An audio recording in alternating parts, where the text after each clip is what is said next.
emosi demi menjaga harkat martabat keluarga. Namun kuasa hukum keluarga Brigadir Yosua heran dengan alasan baru mantan Kadifropam itu. Irjen Verdi Sambo dinilai kembali bersandiwara.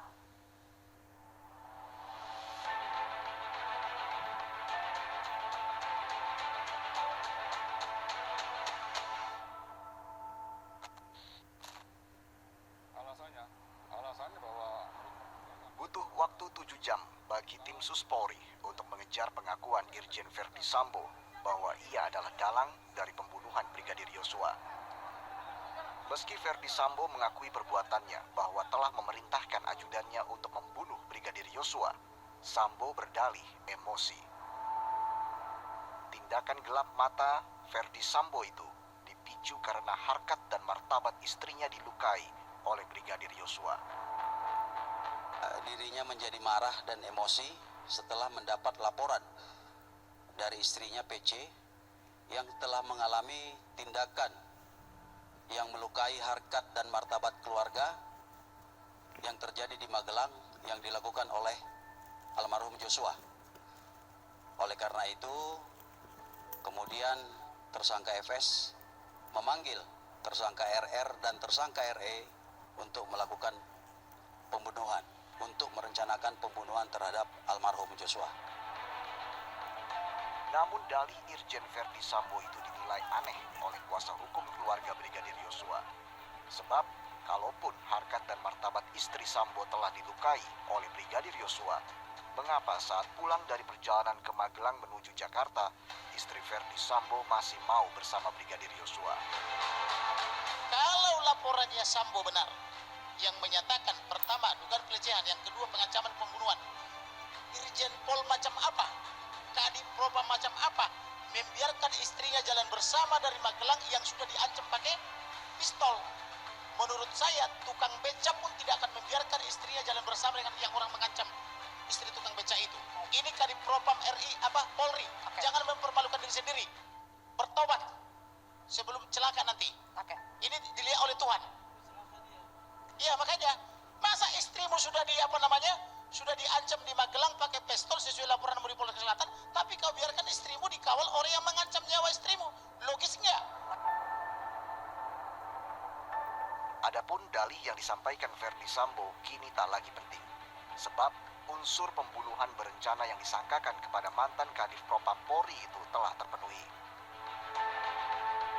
Tapi motif nggak mempengaruhi loh Mbak, artinya terhadap perkara ini sudah clear, terhadap pembunuhan yang dilakukan sudah clear, itu sudah cukup motif untuk segera apapun disidangkan. itu tidak mempengaruhi bukti yang sudah didapatkan oleh Polri begitu ya? Iya, nggak mempengaruhi.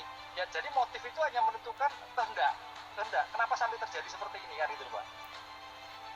Kenapa semakin melakukan suatu kejahatan, melakukan pembunuhan, itu suatu kehendak. Nah, kehendak itu loh, seperti itu kok sampai melakukan pembunuhan, berencana lah.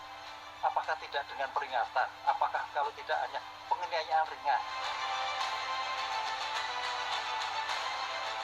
Irjen Verdi Sambo menjadi tersangka kasus pembunuhan berencana Brigadir Yosua sejak 9 Agustus lalu. Sebelum menjadi tersangka, Verdi Sambo sempat membuat skandal dengan berupaya mengaburkan fakta pembunuhan dan memerintahkan anak buahnya untuk menghilangkan barang bukti. Tim Liputan, Metro TV. Beralih ke informasi lainnya, pemirsa, sidang kasus konteks Doni Salmanan kembali digelar di Pengadilan Negeri Balai Bandung Senin pagi. Jaksa penuntut umum menolak eksepsi Doni Salmanan karena dianggap sudah banyak masuk dalam pokok materi perkara. Informasi yang kami rangkum bersama 8 berita lainnya dalam Top of the Top berikut ini.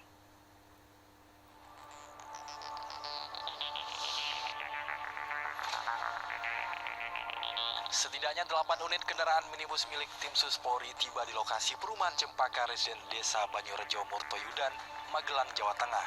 Penyidik tim Sus mendalami keterangan Irjen Verdi Sambo yang sebelumnya menyatakan ada peristiwa yang melukai harkat dan martabat istri Irjen Sambo yang kemudian dilaporkan oleh Putri Chandrawati.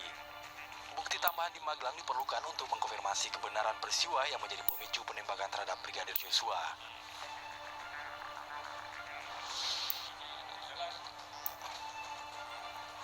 Sidang lanjutan terdakwa kasus perkosaan dan pencabulan Muhammad Suci Azal Sani di Pengadilan Negeri Surabaya kembali digelar hari ini. Untuk pertama kalinya, terdakwa hadir langsung dalam sidang dengan agenda pembuktian dari jaksa penuntut umum. Terdakwa berada di ruangan persidangan hanya sekitar 30 menit untuk diambil sumpahnya sebelum kembali mengikuti sidang secara online di ruangan berbeda. Diduga hal ini dilakukan oleh majelis hakim agar saksi korban maupun saksi merasa aman dan tidak tertekan saat memberikan keterangan.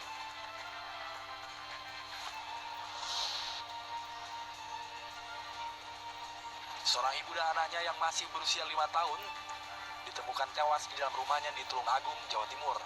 Dari hasil penyelidikan sementara, kedua korban diduga meninggal dunia karena bunuh diri dengan meminum racun tikus. Hal ini dikuatkan dengan hasil pemeriksaan medis serta temuan 2 botol racun tikus di dekat korban. Saat ditemukan, mulut kedua korban juga mengeluarkan busa.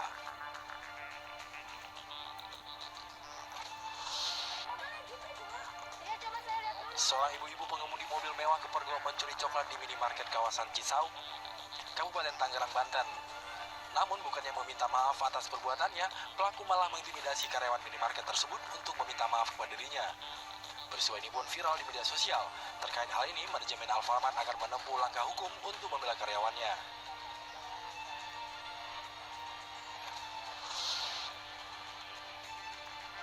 Buron sekaligus tersangka kasus penyerobotan lahan seluas 37.000 hektar di Riau, Surya Darmadi menyerahkan diri ke gedung Kejaksaan Agung. Pemilik PT Duta Palma Group itu langsung ditahan selama 20 hari ke depan. Surya Darmadi terjerat kasus penyerobotan lahan sawit di Riau yang diduga merugikan keuangan negara sebesar 78 triliun rupiah.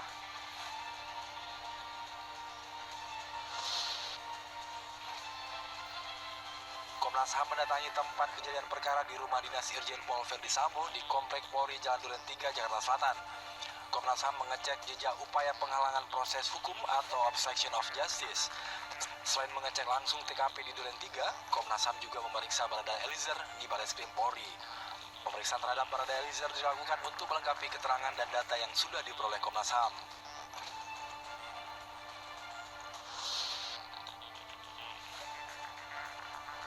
Gubernur Jawa Tengah Ganjar Pranowo mengungkapkan kemarahannya atas kasus suap yang menyeret Bupati Pemalang dan jajaran Pemkab Pemalang. Ganjar menyebut tertangkapnya Bupati Pemalang dan puluhan jajaran Pemkab Pemalang dalam OTT Komisi Pemberantasan Korupsi sebagai sebuah pengkhianatan di tengah hari jadi ke-72 Pemprov Jawa Tengah. Dalam perkara dugaan suap ini, selain menangkap Bupati Pemalang, KPK juga menangkap 33 orang di jajaran pemerintahan Kabupaten Pemalang.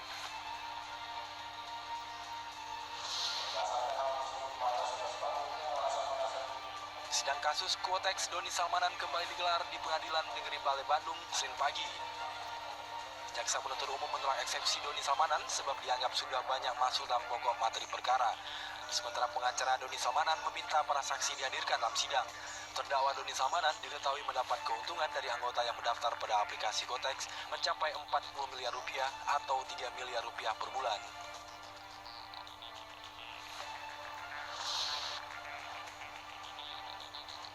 Tim advokat penegak hukum dan keadilan tampak melapor ke Komisi Pemberantasan Korupsi KPK atas dugaan upaya suap oleh tersangka kasus dugaan pembunuhan berencana Brigadir Yosua, Irjen Pol Verdi Sambo. Salah satu tersangka Barada Eliezer melalui kuasa hukumnya mengaku ditawari uang dalam jumlah besar, yakni 1 miliar rupiah oleh Verdi Sambo. Tidak hanya itu, dua tersangka lainnya Bribka RR dan KM juga dijanjikan uang masing-masing 500 juta rupiah. Selain itu, dua staf LPSK juga mengaku disodori 2 amplop yang diduga berisi uang, tetapi langsung ditolak.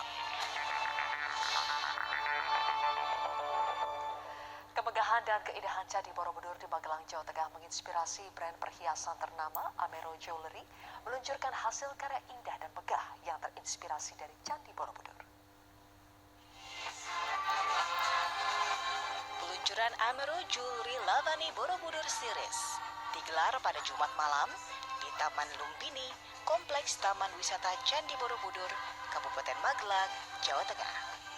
Dikemas dalam gelaran Simfoni Lavani Borobudur, menampilkan cerita Lavani yang diambil dari relief Candi Borobudur dan dituangkan dalam gerak dan irama. Ini menceritakan tentang keanggunan di mana Candi Borobudur menjadi inspirasi terciptanya karya seni ini, di mana Candi Borobudur itu banyak menceritakan tentang tatanan kehidupan keseharian kita, sehingga dari sini Lavani ini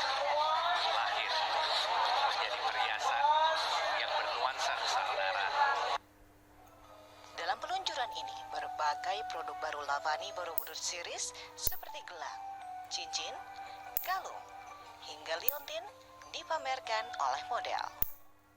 Perkembangan daripada satu kerajinan Indonesia yang dilakukan oleh anak-anak bangsa seharusnya mendapatkan tempat tersendiri di hati rakyat Indonesia, bangsa Indonesia yang sepatutnya harus mensupport, memberikan kesempatan kepada anak-anak muda untuk bisa berkreasi.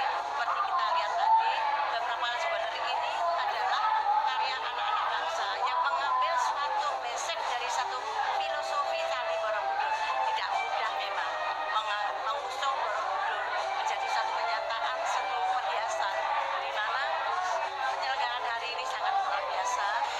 Lavani by Amero yang di-launching di kawasan Borobudur ini merupakan inspirasi bagaimana karya anak bangsa yang mengangkat kearifan lokal Borobudur menjadi konsep perhiasan yang begitu unik dan luar biasa. Dan kelak kemudian Lavani ini bisa dibawa menjadi produk yang dipasarkan di luar negeri, mengangkat bagaimana keindahan Indonesia dalam bentuk perhiasan. Nantinya, produk-produk Lavani Borobudur Series ini diharapkan mampu mendobrak dunia kreasi anak bangsa hingga ke pasar internasional.